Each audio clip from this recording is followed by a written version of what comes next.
Please put your hands together for Niv.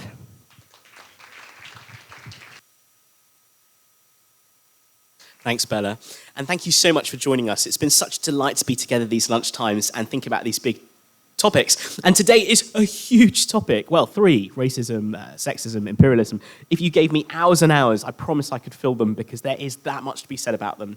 So thank you so much for being here. In the next 20 or so minutes, I probably won't cover everything that could be said. So please do use that Slido, ask the questions you have. We're really glad you're here, and we want these lunchtimes to be a conversation that we can have together. I want to begin by sharing my love of the musical Hamilton. Do any of you like the musical Hamilton? It is one of my all-time faves. And there are 2 lines that sort of interweave throughout the musical. First, history has its eyes on you. In other words, it matters how you live. It matters the things you do and say. And future generations will rightly judge you. But then secondly, you have no control who lives, who dies, who tells your story. A sense that history might be a cruel judge as well, and that you might not be able to shape the narrative. You may not be able to control your legacy. What is your legacy? Hamilton as a musical is actually trying to give Alexander Hamilton a slightly different legacy by telling his story differently from how it's been told before. What kind of legacy do Christians have? What kind of legacy does the church have? And by that I mean those who've followed Jesus and said that they're living and speaking for him. So often the people I meet today aren't just asking, is Christianity true? Or does it work for me? They're also asking, is it even good? Or in a world where Christians have done such terrible things, is it more part of the problem than the solution? Now let's get the obvious thing out of the way. Sometimes Christians do good. It's true, sometimes they do. Recently there was an independent study that the Church of England was very excited by, which calculated that the C of E produces something like £12.4 billion worth of care for society every year. And that's in terms of food banks and night shelters and playgroups and all sorts of other things. And I think we can all say, great, that's good. Good. But our question this lunchtime shows we can't just look at those positives. We also have to focus on the ways Christians have got things really wrong. The scandals, the oppression, the exclusion. And this might not be abstract for some of us. Some of us might be here today, and your question comes from a place of personal experience. And you have been terribly treated by Christians or terribly treated in church. And if that's you, I am so sorry that that has been your experience. And can I say thank you so much for even being here and for giving us a hearing. It means a lot to us that you're here. And my hope that this lunchtime can be a different kind of conversation from what you've experienced before. But even if that's not your experience, this is actually a conversation that all of us need to have. Because statistically, the world is not actually getting more secular. White people may be getting more secular, but globally that is not the story. Actually, religion is growing worldwide. Christianity is growing worldwide, even though it is persecuted in so many of the places where it is found. And so no matter what your experience has been, this is a very important and good question for us to think about in 2022. And just to start us thinking, I want us to share an interesting facet of Jesus' life that you notice if you open up one of these accounts of his life in history. And it's this: Jesus appears to want to keep secrets from people. So there's a moment where he heals someone and then says, "See that you don't tell this to anyone." Or his followers realize that he is the Messiah, the king that God has been promising all the way up to that point in the Bible. And Jesus says they're right, but then we read, Jesus warned them not to tell anyone about him. Christians don't seem to be able to shut up about Jesus, so why is Jesus the one keeping a secret? Well, it's because Jesus is not just interested in building a movement no matter what. He's not just interested in amassing followers no matter what. He has his own agenda, and he will not be hijacked. He is the Messiah. His followers were right to say that. But he wasn't the kind of Messiah they were expecting. He wasn't going to come in power and lead out God's armies and crush God's enemies. He was a different kind of Messiah who said he would choose to die for God's enemies, even for us. He had his own agenda and he wouldn't be hijacked. Can I say I found that really refreshing when I looked into Jesus as a skeptic, as an atheist, as a teenager? Because so often people think Jesus must have been such a charismatic figure who just drew the crowds and grew a movement. But the evidence shows that isn't the case. He was actually willing to turn crowds away because of what he'd come to do. He wouldn't be hijacked. But here's the problem. In the centuries since, the hijack has gone ahead, and Christians have done things in the name of Jesus that he would never have allowed and never have approved of. And so we're left with questions like this, when Christians have done such terrible things. There is a substantial legacy of damage and hurt and injustice, and Christians like me cannot be glib about that or pretend otherwise. But before we dismiss Jesus altogether, I have 3 questions for us this lunchtime, which I hope will help us critique Christianity and Christians in a healthy way. First, where do we aim our critique? Second, where do we get our critique? And third, where can critical people find hope?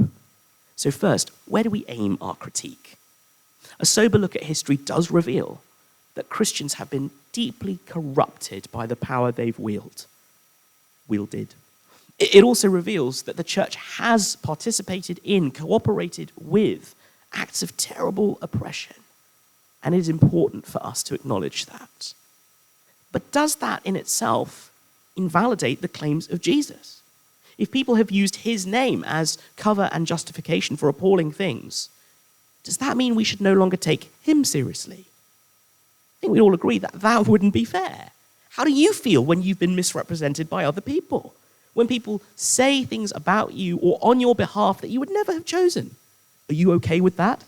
Would you think it was fair for people to judge you based on what others have said or done? I don't think we'd think that was fair at all. So let's not treat Jesus like that either.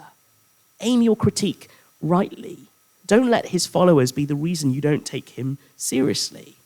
Why not see the truth for yourself? And you can do that because the truth about Jesus is a matter of history. I've already said it in these lunchtime talks before, but no serious historian denies Jesus' historical existence. They couldn't do that. There's just too much evidence for him. Within 100 years of his life, we have non-Christian sources from historians writing about him, like Tacitus, Pliny the Younger, Flavius Josephus, Suetonius. Now, these are more or less hostile witnesses. They were not impressed by the Christian movement they saw exploding rapidly around them, and they wanted to put it down.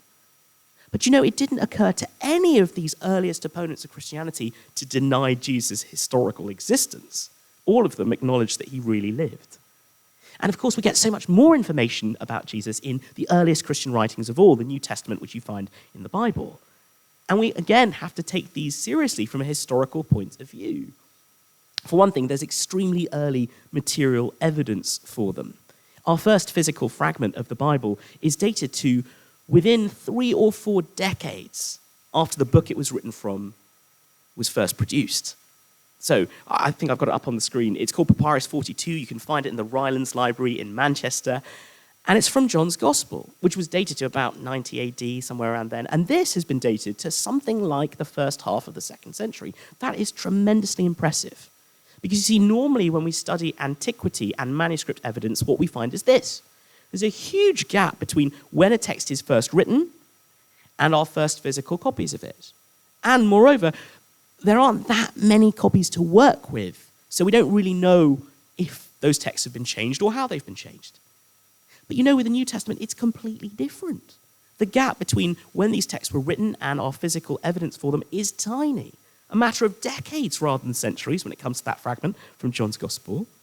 And there are thousands of manuscripts in the tradition for us to work with. So we can be reasonably confident that what we have is what they wrote. That's just the physical evidence. Scholars of all stripes, secular as well as religious, date the writings you find in the New Testament to within decades of Jesus' life. The earliest writings of all, which come from a man called Paul, come from only 15 to 20 years after Jesus really lived. So we have what they wrote, and what they wrote was very early. It's worth taking seriously. But you might think, well, no, actually, you can't take it seriously because they were all Christians. surely you can't just take these Christians seriously because they'll be massively biased. Now, actually, at that point, I'm sure any historian in the room would tell you there's no such thing as unbiased history. Everyone is writing history with an agenda. But actually, in this case, Christian bias is part of the reason why we should take their claims seriously. What you normally find in history, and this is what Hamilton is alluding to, is that history is written by the winners. The people who have the power, the authority, are the ones who can shape the narrative and say how it all went down. What you read when you read the earliest Christian writings in the New Testament, like Mark's Gospel, is not that. It's history written by the losers. The early Christians were not popular for what they believed. They were rejected in the Jewish milieu in which they emerged, and they were opposed in the wider Greco-Roman world in which they spread. They had nothing to gain by writing these things or standing by them at the time, and in fact, everything to lose. And some of them even lost their lives for doing this. You have to ask why they even bothered when they got nothing out of it. And yet something about Jesus meant they did. That's worth taking seriously. That's worth engaging with. Every thinking person owes it to themselves to understand the impact of Jesus in history and to get to the bottom of the impact he had. Do take one of these away and read it perhaps with a friend and see for yourself where the evidence is pointing. Where do we aim our critique? Don't let the failures of Christians compromise your objectivity. Why not take Jesus' claims seriously for yourself and see if they explain your world? See if they even explain the failings of Christians. Which takes me to my second question. Where do we get our critique? When we look at the church's moral failings, for instance with slavery, where do we find the moral standard that we use to judge slavery as wrong? Now this really matters because our whole lunchtime talk is based on the idea that these things were wrong. And we have to justify why they were wrong, not just in my opinion, but objectively wrong, obviously wrong. And isn't slavery quite a powerful example? Isn't the Bible full of slavery? Didn't Christians condone slavery and hold on to it to the very last moment in the Deep South in America? Didn't they seek segregation on racial lines when it was abolished? And there's so much we can say about that. Please do ask the questions you have. But we also need to know this. Christianity was the only institution that critiqued slavery in antiquity.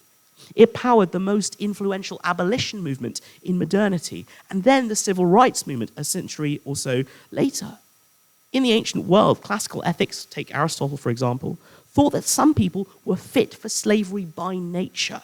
It was not at all obvious to them back then that slavery was wrong or that human beings were equal. But Christianity, sharing with Judaism its insistence that all human beings are made in God's image, and insisting in its own right that all the nations were called to belong together in Jesus, only Christianity bucked that trend. And so in the Bible, you find Paul calling for an enslaved friend of his to be released. You find Paul saying that slave traders are breakers of God's law.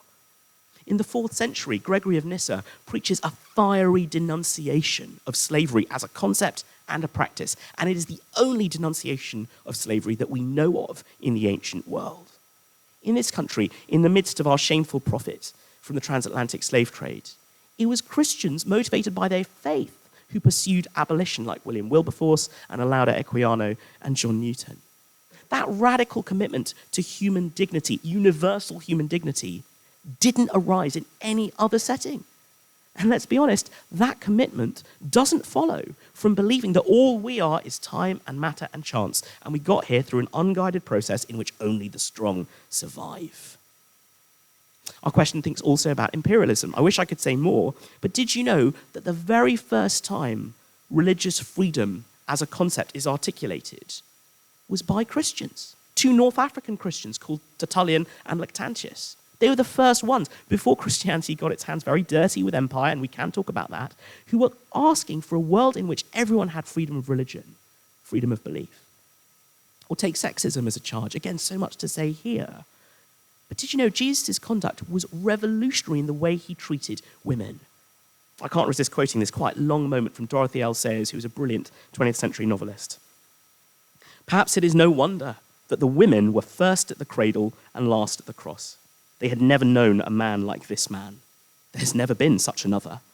A prophet and teacher who never nagged at them, never flattered or coaxed or patronized, who never made arch jokes about them, never treated them either as the women, God help us, or the ladies, God bless them, who rebuked without querulousness and praised without condescension, who took their questions and arguments seriously, who never mapped out their sphere for them, never urged them to be feminine or jeered at them for being female, who had no axe to grind and no uneasy male dignity to defend, who took them as he found them and was completely unself-conscious. Do open up one of these accounts of Jesus' life, and you will see that is how he treats people, and it is beautiful. We could mention many other ethical issues too, and there I think you find this, that while, yes, there have been many Christian failings in these issues over history, it was Christian commitment to Jesus that gives us the values we use to critique them. And that's why it seems obvious to us that these things are so wrong. And if that criticism stands, and I suggest it does, I agree that racism, imperialism, sexism are a problem, and a problem when Christians have committed them. If that critique stands, then it can only be because there's validity to the Christian faith from which that critique emerged. We talk about a wrong side of history, but unless you believe in meaning and value outside human history and outside natural processes, then history has no sides. And when the last human dies, there will be no eyes left for it to have on you. We need to appeal outside ourselves to these moral standards. Another example, the comedian Nish Kumar said this once about racism. Racism is an issue on which there is a right and wrong side. Racism to me is like gravity. You know, there's a position that's correct and there's a position that is incorrect. I think we all want to agree that racism is absolutely wrong. I think we all agree on that. But can we say that it's wrong the way that gravity is just a right or wrong issue? Not scientifically, actually. The rights and wrongs of racism belong to a value judgment that science can neither prove nor deny, only assume. And in fact, a value judgment which requires God to be in the picture. And please don't mishear me. I'm not saying that people who don't believe in God can't be very moral. Of course they can. But I am saying that binding and objective moral statements, like racism is always wrong, no matter your culture, only actually work if God's in the picture. See, if we're created in God's image, then you have an intrinsic dignity that nobody can take away, that everyone else must recognize. And it matters how I treat you and how you treat me. And it matters if you've been treated badly, even if that was by Christians. It matters, it's wrong, and Jesus hates it. Our moral instincts have uniquely Christian roots. It is important and good to critique Christians and Christianity. But we have to acknowledge when we're relying on Christianity, even as we do. Which takes me to my third question. Where can critical people find hope? It's so easy to look down on past Christian generations and look at their sordid histories and their moral failings and think that they must have been the worst. To look down on them from the moral high ground and think we would never do that. We don't have their moral blind spots. We would never make those mistakes. But the thing about moral blind spots is that you can't see your own. That's what makes them blind spots. Very easy to see other people's, but you can't see your own. And actually, if you have an honest look at history, there's hardly anyone you'll find who thought they were on the wrong side of history. Their moral blind spots were hidden from them. So here's the point. Why would we think we don't have any moral blind spots? Why would we be so sure that nothing about the way we are living and acting might be judged as wrong by future generations? What behavior are we practicing or condoning today that future generations will consider wrong and objectively wrong and obviously wrong? Why are we so sure that we're not on the wrong side of history? And when you're asking that question for real, then we're ready to understand Christians and their moral failings. See, what defines Christians and what defines the church is not its quality of moral life. Actually, Christians are moral failures who've been invited to come to Jesus and discover his forgiveness, and then to discover how that forgiveness changes them as they follow him, and find themselves empowered to break the cycle of selfishness, violence, and pride that characterizes human life. Let me read to you from Mark's Gospel. You can grab it if you like. It'll also come up on the screen. I'm looking at page 8. And this is a moment which, if you've been with us in our evenings, I think you may already have seen, but it's so good, I want to be there again. Down at the bottom, and page 14.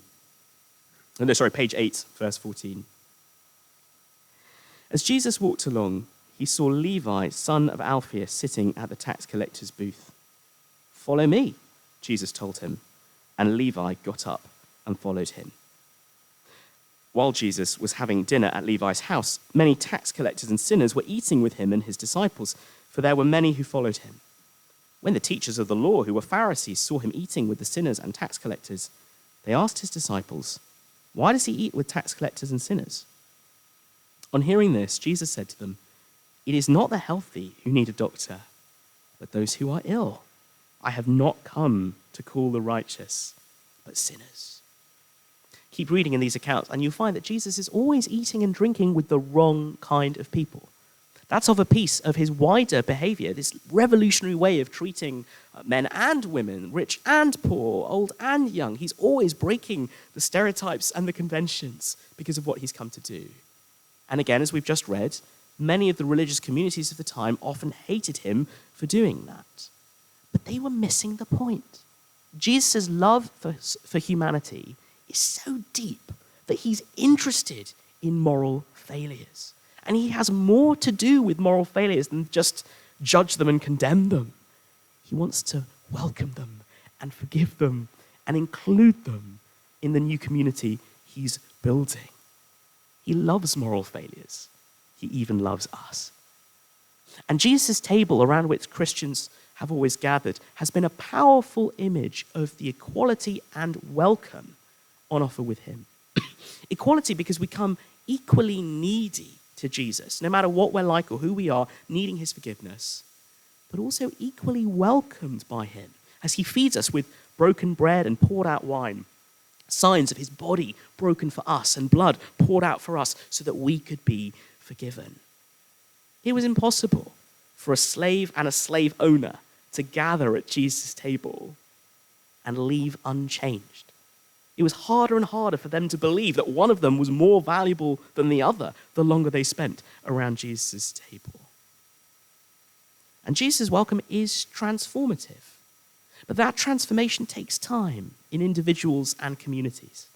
That's why it shouldn't be a surprise that Christians and Christian communities have often fallen short. But again, what Jesus offers does not ultimately depend on our ability to get it right, but on his ability to welcome and forgive, on his commitment to justice, which leads him to die on a cross to pay the price for the very worst of his people, for the very worst of us. And that's why there's a lot of wisdom in that old joke. One person is talking to a Christian and says, "I could never be a Christian. The church is too full of hypocrites." And the Christian says back, "You're wrong. It's not full. There's always room for one more." Because that's what's on offer with Jesus. Not someone who will stamp your moral credentials and say, "Aren't you brilliant?" But someone who's prepared for you when you fall short and know you've fallen short. His community, the church, is not like a gym. I've never been inside a gym. Maybe you can tell. But I understand that what a gym is all about is you get the equipment and the trainers and the help to become beautiful and strong and successful.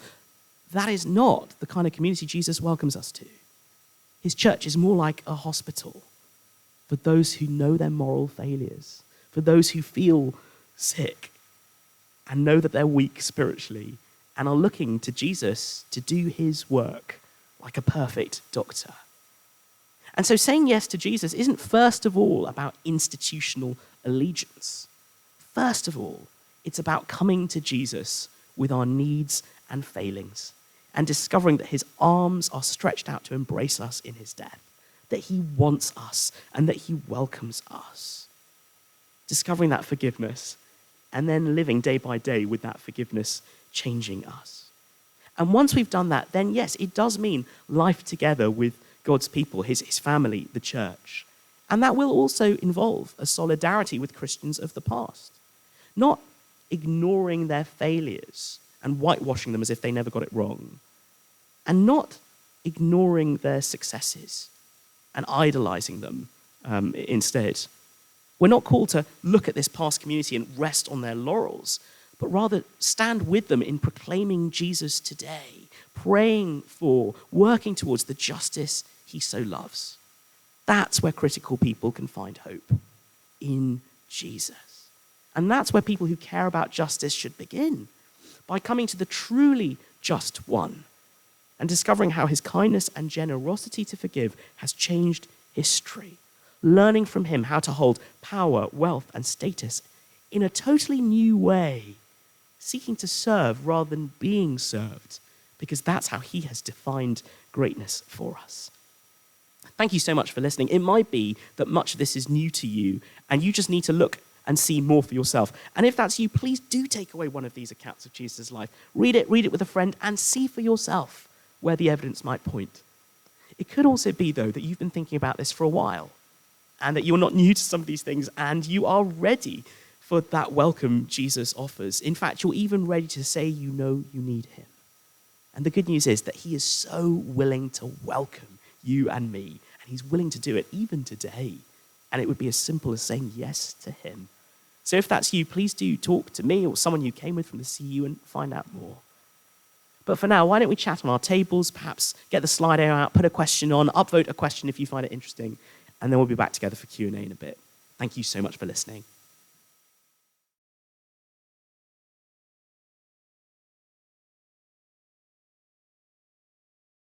Niv is now going to respond to some of the questions that we've seen. There's loads of good ones. We won't have time to cover them all, but feel free to chat to Niv, chat to people on your tables, and just feel free to keep asking those questions. But let's start off with the first one. If Christians have been on the wrong side of history before, is it possible many Christians are wrong in regards to opposing equal LGBTQIA+ rights? Thank you so much for that question. And if you were here yesterday at lunchtime, we were thinking again about how questions like this can come from a place of real hurt. And if this question does, thank you so much for being here. Thank you so much for asking it. At the CU, it's an exciting thing to share the campus with every other student we get to share it with. And we're so glad you're here. So thank you. I think I want to begin by saying that the concept of human rights is so important to Christians. And it's founded in the idea that we are made in the image of God. And so, of course, Christians should be at the forefront of pushing for human rights wherever they are required. And that means that homophobia is a terrible thing. And Christians should never license it or sponsor it or get behind it. I think that's a really important place to start. Secondly, the question is quite generously shaped. Could Christians be wrong today? And obviously the answer to that has to be yes. If you find yourself in a situation where you say, no, we could never be wrong, I think that tells you you've got an issue. And that's why Christians have the responsibility to ask what is right, what is wrong. And for Christians, that can't be a conversation we have apart from what God has said, actually. And that's why Christians work at looking at the Bible and what it teaches. Now, I understand that if you don't agree that the Bible is God's word, that might not look like a good use of your time. But if you are a Christian, how could you not? How could you not? So I think that's a really important thing. This question then gets into slightly more interesting territory when it then comes down to, well, what do we define as a right? And I remember when there was a huge debate about marriage and what equal marriage would look like.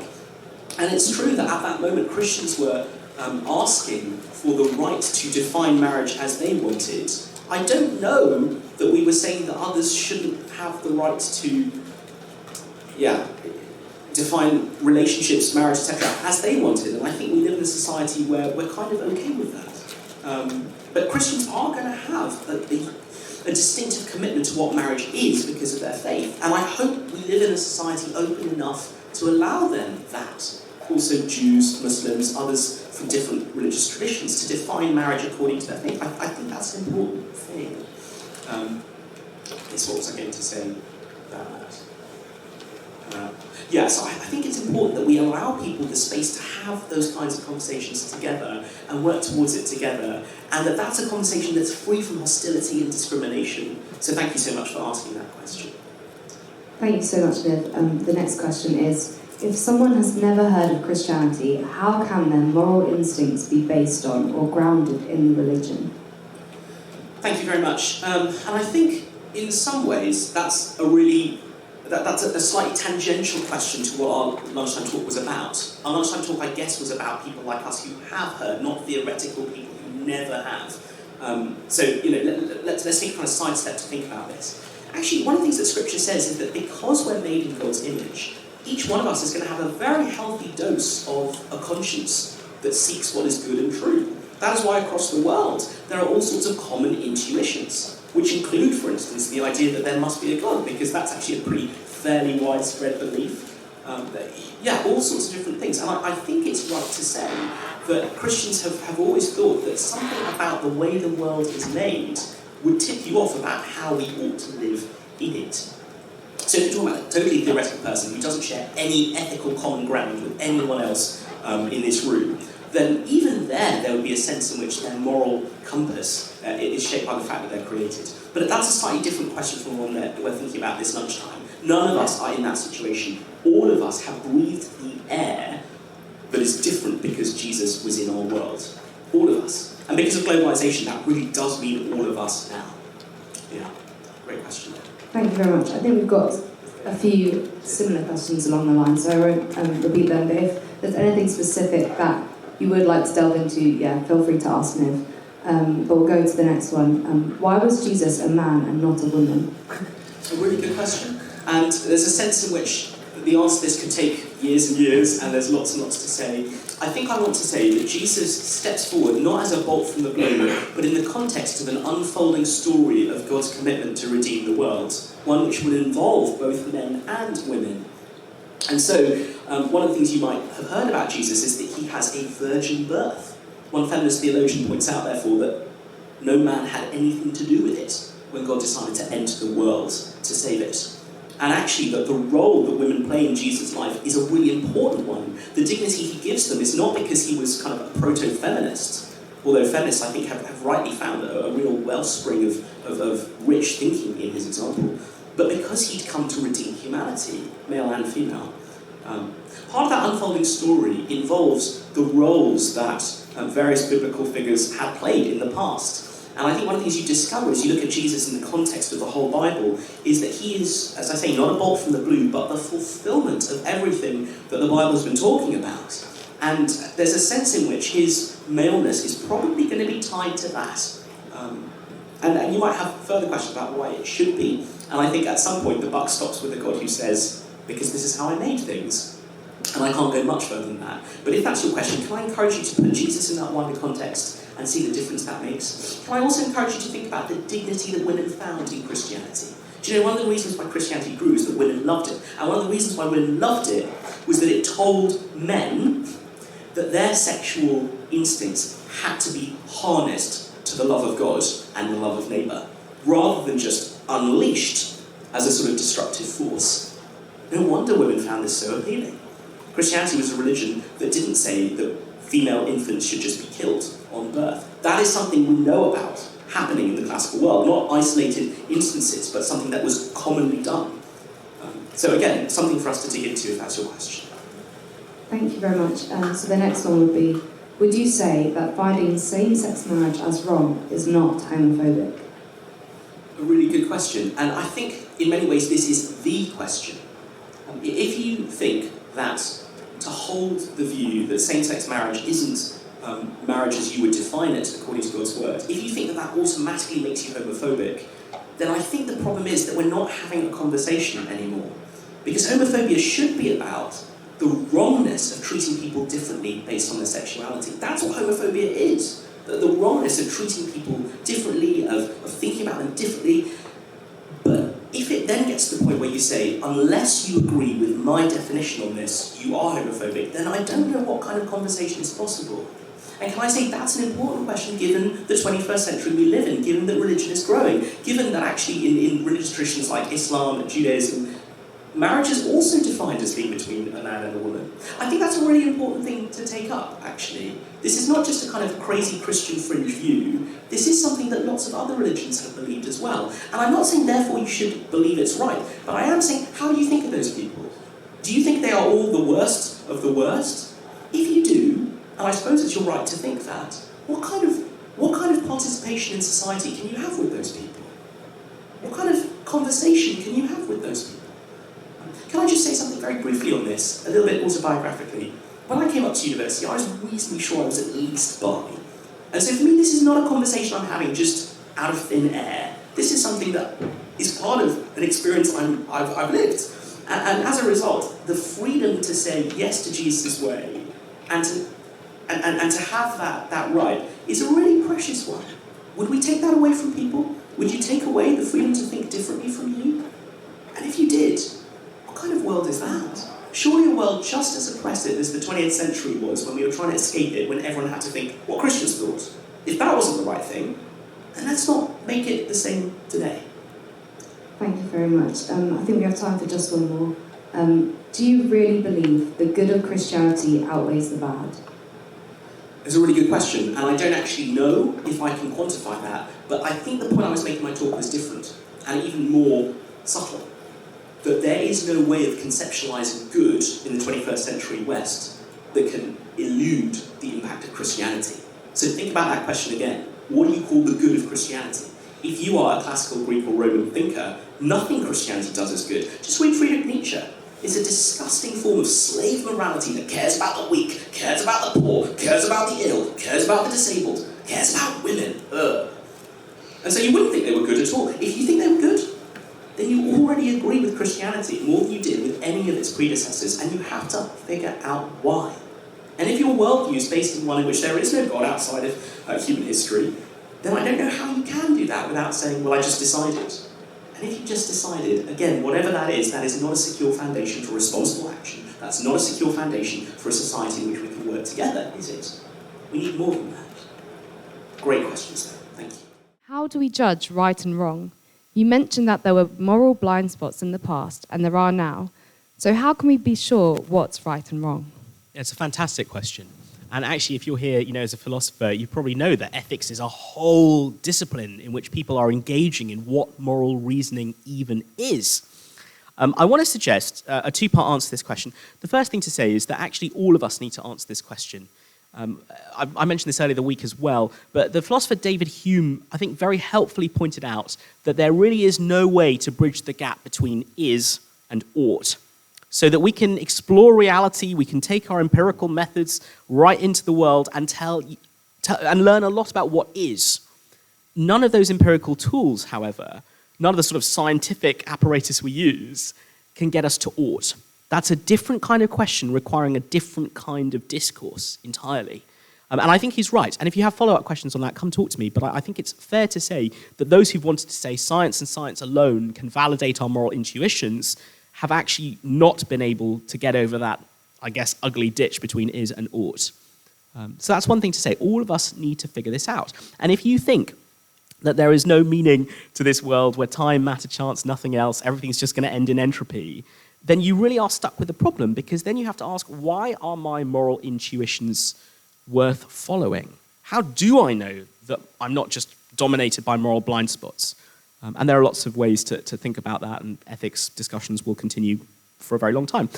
Second part to that answer, though, actually, what difference would it make if the God who stands outside of human history and natural processes, who himself is the source of goodness, who's the one whose being ensures that good and bad actually are meaningful words, what if he were to speak into reality and show us a way and say, this is good, that is not? Ultimately, that, I guess, is what moral reasoning is. We're saying this is good, that is not. And we don't mean that is good in terms of that functions. We mean that is good in the sense of this is wholesome, noble, valuable. All of these, you can hear, are relative concepts. It depends on what you think is good, what you think is bad. For moral intuitions to be valid in an objective way, so that racism is always wrong, for instance, we need to have the ultimate someone who can say, this is right, that is wrong. And again, to retread some of the territory we've been on, if God made us all in his image, then it stands to reason that anything that violates that image, racism, for instance, any kind of bigotry, that would be wrong. Actually wrong. Objectively wrong. And so that's the thing. Christians shouldn't be proud about this. Our moral blind spots are massive, and through history we have had them. And it's interesting, actually, reading the Bible, the issue is not so much the intellectual challenge. It's not an intellectually demanding book to read. It's the moral challenge. It's a morally difficult book to read. That actually, it's very hard to read the Bible openly and let it change you and shape you. It's so much easier to try and change and shape it and what it's saying. That has been a persistent failing among Christians in the past, and could well be today. And that's why one of the things we believe is that we need to read the Bible humbly and sit under it rather than sort of stand over it. Thanks. This question kind of branches off of that, but as morals have improved over time, does the Bible become less relevant over time as a source of moral wisdom? I don't know that I'd say morals have improved over time the way like technology has, that there are kind of bug fixes. I don't think it quite works like that. I think as you look at history, you'll find moments where things look like they're advancing and things look like they're not. It all depends on what you think they might be advancing towards. What do you think progress might be progressing towards? People love words like progressive, but what is the progress for? If we're talking about, the heat death of everything, how would you know what progress really looked like? Okay, the second thing to say is, actually, I'm not sure that the Bible's moral vision has been exhausted. G.K. Chesterton once said, Christianity has not been tried and found wanting. It's barely been tried and found too difficult. And I think that's a good point. Open up the Bible. Look at how Jesus calls people to live. Tell me our world wouldn't be a better place if people lived like that, if they loved their neighbors, if they could turn the other cheek, if they cared more about the log in their own eyes than the speck in someone else's, if they were generous towards the stranger and the outsider. Tell me our world wouldn't be better. So I'm not sure that the Bible has run out of important things to say to our world today. Thank you very much. We've got time for a couple more. Do you think conservative evangelical Christianity will be remembered as being on the wrong side of history on issues of sexism, homophobia, and racism today? Thank you very much for that question. And as I've said over the past couple of days, that question might come from a place of real hurt, and I'm really grateful that you're here to ask that question if it's yours. Thank you so much. You're really welcome here. And the CU is really glad to share the campus with every other student that has come here to study. It's wonderful to have an environment in which we can talk about what we believe and share that, but not in a way that judges other people or others other people. So thank you so much for coming. There's a lot in that question. And I think the first thing to talk about is kind of conservative evangelical Christianity. I suppose that would be a label I'd own, although I just think the problem with labels is it's very hard to know what people mean by them. And I don't know what you think of when you hear the word conservative evangelical. Let me just therefore step back, because I don't know exactly what people mean, and just ask, how different really are what conservative evangelicals are saying on those issues? Could you repeat, was it sexism, homophobia, racism? Yeah, sexism and homophobia. How different is what conservative evangelicals are saying on those things from the wider church? Actually, the position that conservative evangelicals are taking on those issues, and there is a spectrum, there is a range, is consonant with global mainstream Christianity. It's very tempting to say, here's this kind of subset that is clearly behind the pulse. But actually just ask, what do Catholics, what do the Eastern Orthodox, what do Ethiopian, Tawahedo Christians believe about these things? You're not going to find that these evangelicals, if that's what you're thinking of, are out of step with that. There is a historic mainstream. And so the question, I think, has to be a little bit different from that. Can I go over some of the things I said yesterday? Because it might be that this is entirely new to you. You're with us for the first time. It's really hard to talk about these topics in a monolithic way. When it comes to sexism, there is a range of views, even within the CU, about what it looks like for men and women to lead churches, for example. But there would be no disagreement in the CU about whether men and women are equally valuable, equally important, equal in dignity. There'd be no disagreement about that. When it comes to racism, I'm pretty sure conservative evangelicals are judged and found wanting by the Bible they say is true. And I say that as someone who has experienced a little bit of that in that kind of context. That actually, when conservative evangelicals have gotten that wrong, it's because they failed to be true to the Bible that they were meant to be reading. The charge of homophobia is a really difficult one to talk about briefly, so bear with me. And I might repeat something I said yesterday. So often when we talk about sexual ethics in the 21st century secular Western worlds, opening up the Bible looks like it's a completely different environment, and it is helpful to understand those differences a little bit. So I just want to share 3 statements where there's some surprising agreements, surprising disagreements. Bear with me if you've heard this before. Statement 1, sex is good. And there's a surprising agreement here Because the world, obviously, that we live in thinks that sex is good. It thinks it's so good that to deny it to anyone would be a terrible thing. But actually, the Bible agrees that sex is good. One of the very first things that God says when he makes people is, be fruitful and multiply. What do you think he's talking about there? There's a whole book of the Bible called the Song of Songs, which is actually a really beautiful but also unashamed, unabashed depiction of sexual love. Second statement, sex should be carefully limited. And again, everyone agrees on this one. Christians have found those limits, and historic Christianity has found those limits from Scripture and abided within that. But actually, our current world also believes sex needs to be carefully limited. Just think about the Me Too scandal. Just think about what happens when sex is conducted without regard for other people's dignity or without consent. In fact, we'd say that it's important to draw lines in the sand about that. The third statement is where there's surprising disagreement. Sex is ultimate. And I think that's what's under this question. That in our 21st century Western society, we do slip into thinking that sex is ultimate. And so if people aren't having it, they're not fully living. And if following Jesus were to mean not having sex, then somehow it would mean a hollower human experience. And that's where the Bible disagrees. That sex is not ultimate. It's good, but it's not ultimate. And really, it's a signpost pointing to something else. The whole thing about sex is that it's about joy in the other. And actually, that is the reality that's on offer in Jesus, the ultimate joy in the other. And so sex is a signpost pointing to that. Now, if it's true that sex is a signpost, one given to us by God, then it might also be true that if you're a Christian and you believe that, you want to live your sexuality in line with that. That might also be true. And I guess in a conversation like this, I really want to say, would we be open to Christians being able to believe that and being free to believe that? Could we have a conversation where it's okay for Christians to believe that and okay for other people to disagree with that without just othering each other or excluding each other or dismissing each other? Because here's the other thing, it's not just Christians, is it? What does traditional Judaism teach about marriage? What does classical Islam teach about marriage? Actually, you're not going to find that these are religions which are substantially disagreeing on the shape of marriage. And so in a globalized world, we have to start asking, what kind of conversations can we have across these cultural differences? Are we so right that our culture is so right that anyone who disagrees with us must be wrong, must be evil? I hope we don't think like that. I hope we're open to that kind of cultural exchange and learning from people who, for, I think, valid reasons, would disagree. You don't have to agree with those reasons, but you do have to give people that freedom to think that way. And I think that's a fairly important thing to take on board. Last word on this.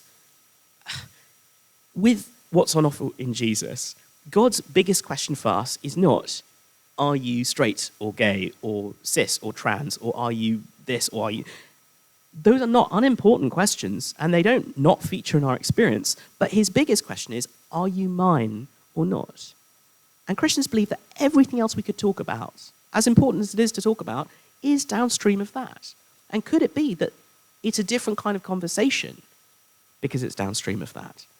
I know that's a huge thing to have said. I know that might raise loads more for you. Thank you so much for giving me the space to say it, and feel free to ask more questions afterwards. Thanks. Thank you so much, Niv, for answering those questions. I think those are all the questions we have time to discuss today, but feel free to carry on those discussions at your tables. Feel free to approach Niv afterwards or to ask anyone who you know is a Christian or is part of the CU. Feel free to continue to ask those questions, and let's just give Niv a round of applause as we close.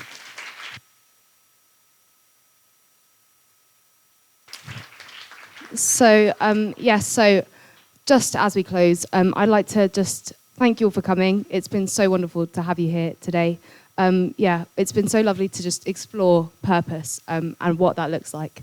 This evening, we will continue to explore that at 7 p.m. with another talk. The title of that talk is Pursuing My Purpose, Why Does It Matter How I Live? So that will be here in Garden Court at 7 p.m. There will be food. Please do come along and just engage in those discussions. And there's contact cards on your tables. So if you would like to know more, or if you'd like to just find out what the CU does, find out what we're doing over the next few weeks, fill out those contact cards, give feedback of how you found the event today. We'd love to hear your feedback and any questions you have. Over the next few weeks, starting from next Thursday in the evening, we have a course called Purpose Explored that will just be continuing to explore your purpose. So if you're interested in hearing more about that, please just fill out the cards. That'd be so helpful. But yeah, thank you so much for coming today. Stick around, chat, continue to eat. But thank you so much. Have a good day.